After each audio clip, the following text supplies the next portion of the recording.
I used to overthink absolutely everything. I used to need everyone else's opinion on everything.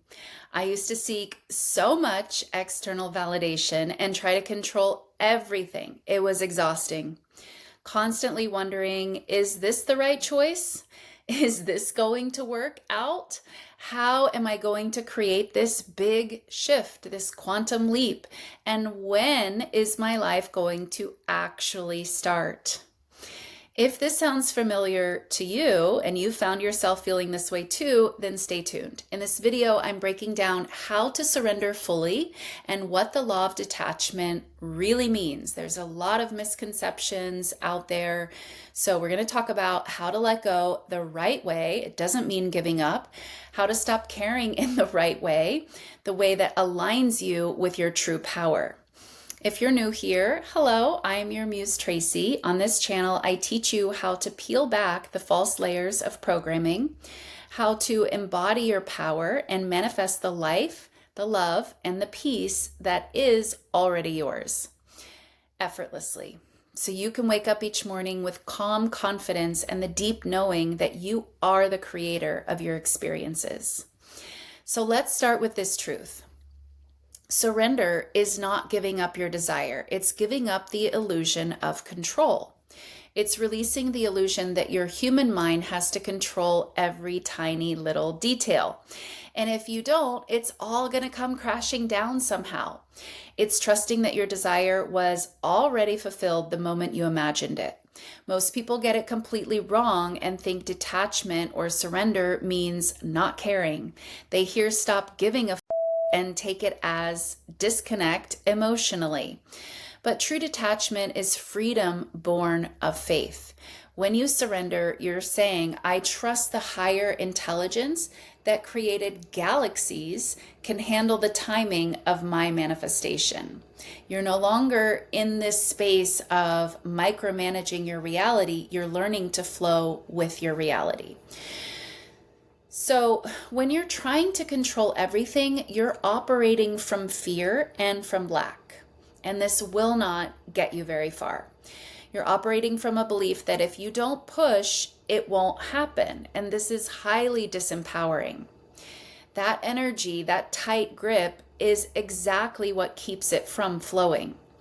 There is a divine intelligence behind everything.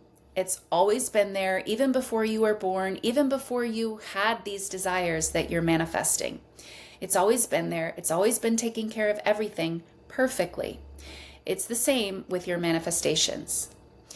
So when I finally stopped overanalyzing everything, life started to reveal something very profound to me. There is a higher rhythm, an intelligence moving through all of us. Call it God, consciousness, your higher self, whatever you want to call it. It doesn't matter what you call it. It's the awareness that knows how to make your heart beat, and it knows how everything fits together, and it knows everything that is truly needed. When you start trusting that, really trusting it, detachment becomes natural. It's not at all from a place of, I don't care. It's not that at all. It's, I care so deeply that I'm no longer afraid. I care so deeply that I'm leaning into that trust and alignment, that it's all working out for me and for the highest good of all. You know it's done, so you simply relax. That's the paradox. The moment you release your tight grasp, you align with the energy that carries you right to where you're meant to be. I think Abraham Hicks said it like, it's like stepping into the stream, into the current, right? So when you release that tight grip, it's like stepping into the current or the stream, and it just carries you along anyway. So most people try to detach from the desire itself, but detachment isn't about the thing. It's about aligning with that higher intelligence and trusting that you are deeply cared for and supported, and that what you want is already yours. To desire is to have, as Neville said. When you're identified with the wanting of something, you're automatically rooted in lack. When you shift into having, detachment happens all on its own. This is why the way I teach detachment is that it's not something that you strive for, it's a byproduct of the other work that you do. The letting go of resistance and the accepting that it's done. That's the work. You do the work on those, and then detachment just is a byproduct of that. It happens naturally. When people try to detach, it's like they can't quite get there because that's not how you get there. So ask yourself, what state am I more identified with right now? The one of waiting or wanting, or the one who knows that it's already done? Am I thinking from the desire, or am I thinking about my desire as if it's still outside of me, separate from me? The more you embody the version of you who already has it, the easier it is and more natural it is to let go. That's why Neville emphasized feeling it real. Not to force emotion, but to occupy the state. So that feeling gets you into the state where your desire is normal. It's already done. So let's make this tangible. Let's get some steps together here. So today I have 5 steps coming at you.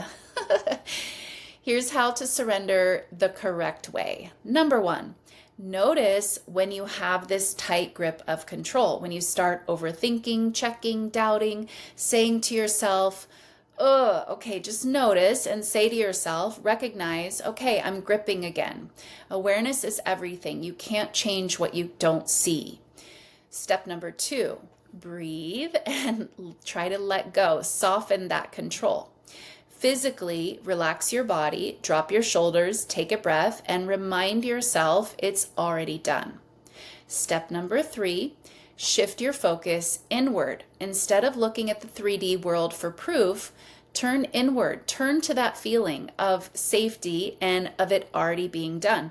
You have access to that feeling of it being done. You know, what would the feeling be like? You have access to that feeling right now. You don't need anything in the 3D reality to shift. Step number 4, affirm from calm, not from panic. Don't affirm to get, affirm to remember. This is about reminding yourself. To remind yourself there is a higher intelligence taking care of everything. Your job is to choose and then rest in the knowing that it is already done.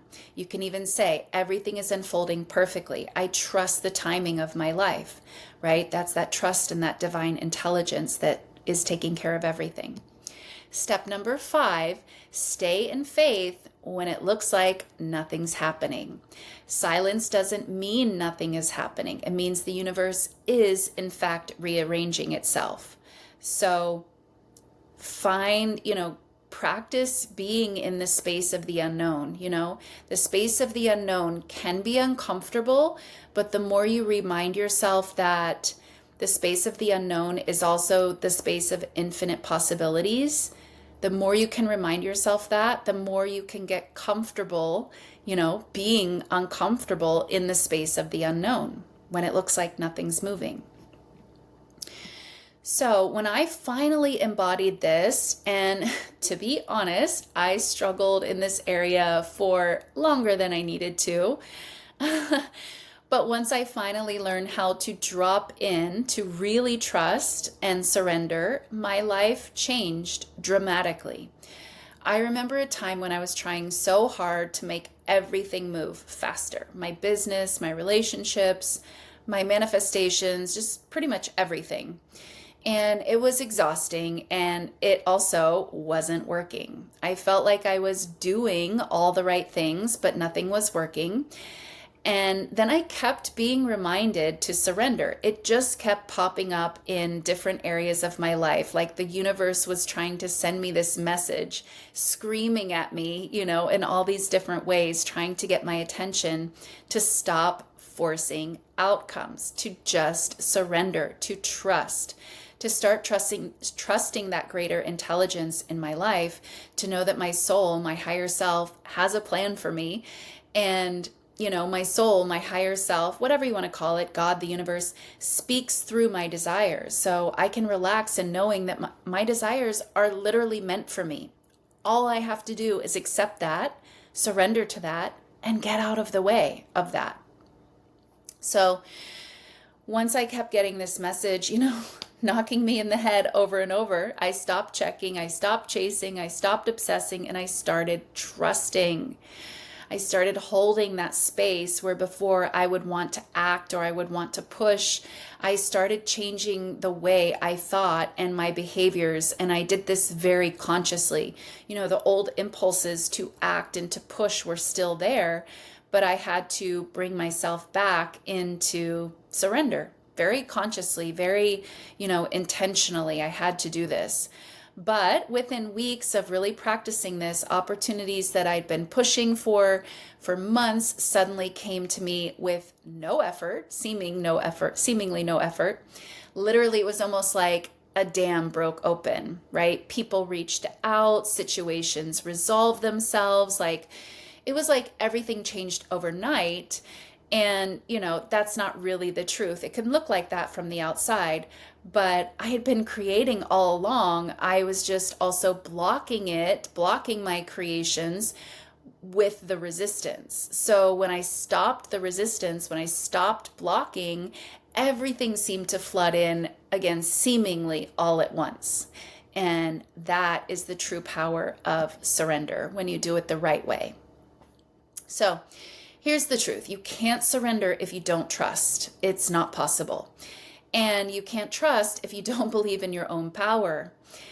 You are not letting go because you've given up. Again, I've said this a couple of times already. Letting go is not giving up. It's not caring. You're letting go because you finally know who you are. You are the consciousness. You are the awareness that creates worlds. You don't have to chase what's already yours. That doesn't even make sense, does it? When you truly stop giving a from a place of alignment, everything can finally shift and flow as it was trying to do all along. So if you're ready to step into that kind of freedom for yourself, where manifestation is no longer a struggle, where peace becomes your baseline, it starts with this level of surrender, true surrender. You stop micromanaging the universe, you trust there is a divine intelligence behind everything, and you get to watch what happens when you finally get out of the way. And if you're ready to go deeper into this work, I'd love to guide you with that work in my intensive coaching program. Together, we'll peel back the false layers of programming that keep you stuck in this illusion of control, rebuild your trust in your higher self, and reprogram your subconscious to embody peace, faith, and flow so that creation becomes effortless in your life. You can find all the details for that program down in the description below. There's also a pinned comment. I'm also offering a free consultation call, and the link is for that in the description as well. I'm only offering that for a limited time, so definitely jump on that call. If you have any questions for me at all about the program, about what I teach, book the call, and thank you all so much for watching. I'll see you in the next video. Bye.